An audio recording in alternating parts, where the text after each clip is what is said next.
What is good, y'all? It is Cole's Garage here, and we are back at it with another video. Today's video is going to be, is $5,000 plus in the modifications worth it on a V6 Camry? And let's get into it. Alright, so today's video, it's mainly just going to be a lot of talking. Really, it's going to be one of those talking videos, no POV drives and none of that. It's really just going to be on the subject, is $5,000 plus worth of mods into a V6 Camry worth it? And short answer, if you're in my eyes, if you're comparing it to like an actual performance car like a Mustang or a Supra or something that actually has tuning potential and you can make a lot of power, no, it's definitely not worth it, considering I've probably only gained 30-40 more horsepower to the wheels with everything I've done, which is a significant amount. But compared to like a Mustang with like full bolt-on and E85, they're making like 100 plus more to the wheels, so it's not really worth it in that terms. Now if you're looking at it from not comparing it to other cars and you're really just talking about it from the Camry point of view, I 100% do think it's worth it. It has made the car 10 times more fun to drive. It's made it faster. It's actually made it, as y'all have seen in my race videos, it's beaten WRXs with mods, Ford Focus STs with mods. It even keeps up with Challenger RTs, which are like pretty fast for what they are. You know, it's not a Scat Pack or a Hellcat, but it's like the beginner-esque performance cars.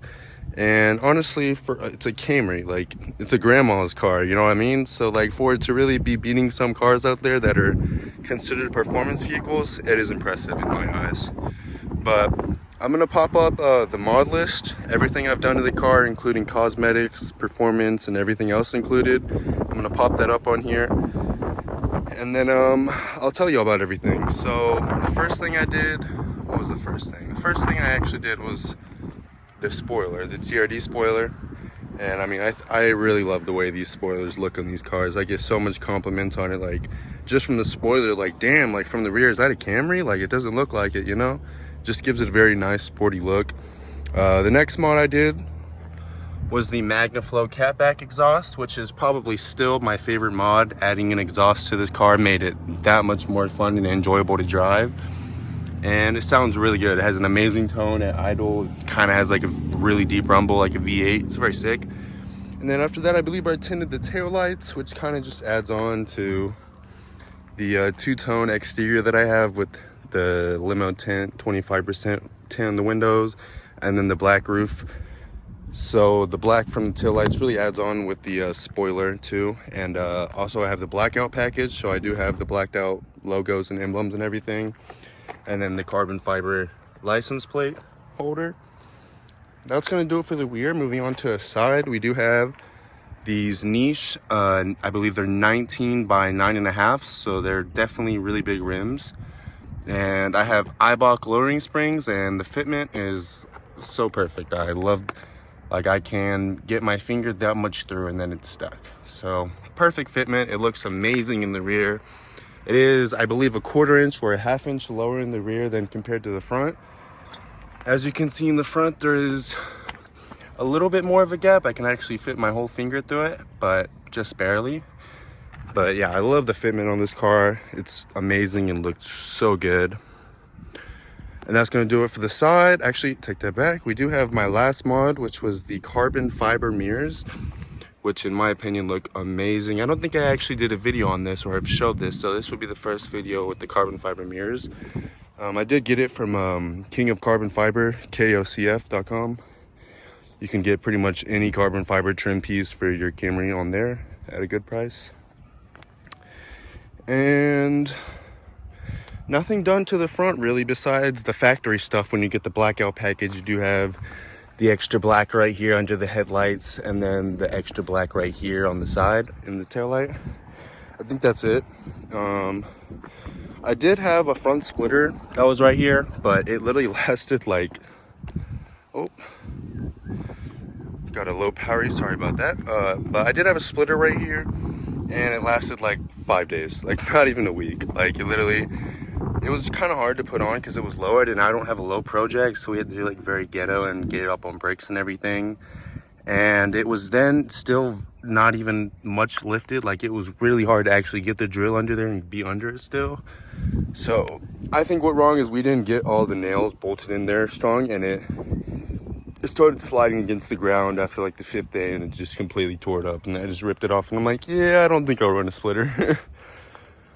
So yeah, that's everything for the exterior. Let's move on into the interior, and I'll pop the hood for y'all, show you what I have under there.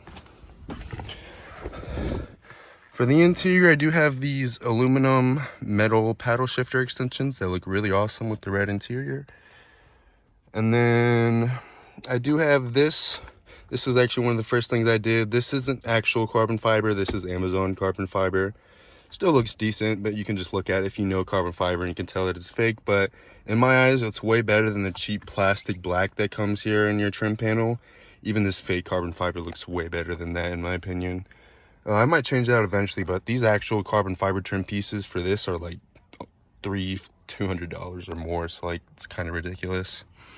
And then we do have the D3 Performance tune, which I'll start the car and show y'all that real quick, which I've already done multiple videos on this. It's a great tune for what it is, for a car that's not really a performance car. But I do have all my gauges there. Always keep it plugged in so I can just make sure the car's running good, that I'm getting the right mass airflow, that my car can go to 100% under full load and everything like that. And yeah, that's about it for the interior. Let's pop the hood and show you what I have done under there.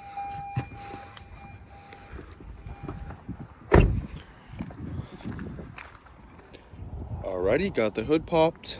The only things that I do have under the hood will be the AEM cold air intake right here, and I do have the Brace One performance strut bar that needs a clean. As y'all can tell, it gets real dirty under here.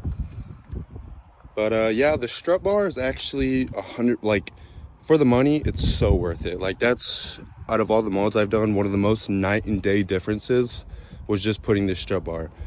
Like, all the strut bar really does is it improves your handling by reducing your body roll in the car.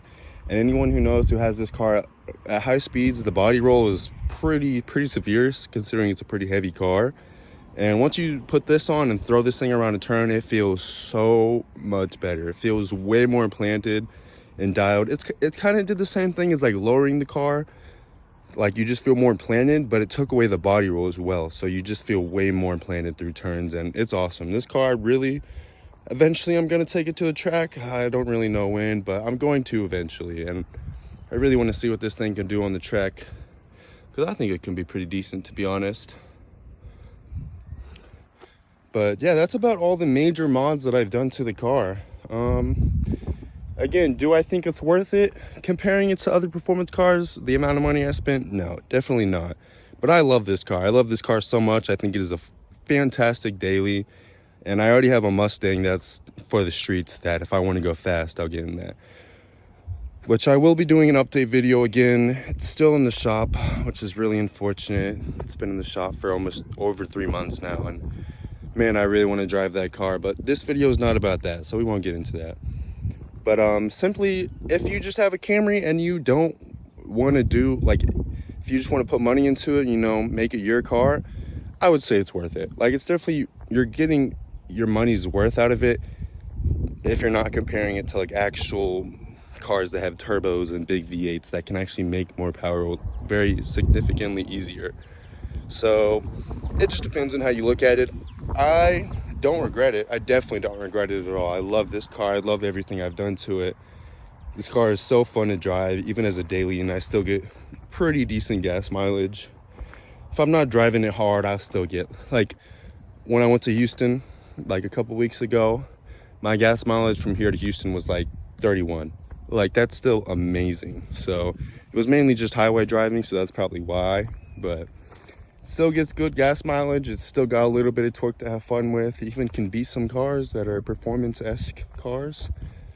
And yeah, that's probably going to do it for the video. I hope y'all enjoyed. And if you did, make sure to like, subscribe, and leave a comment if you have any questions. And I'll see y'all later.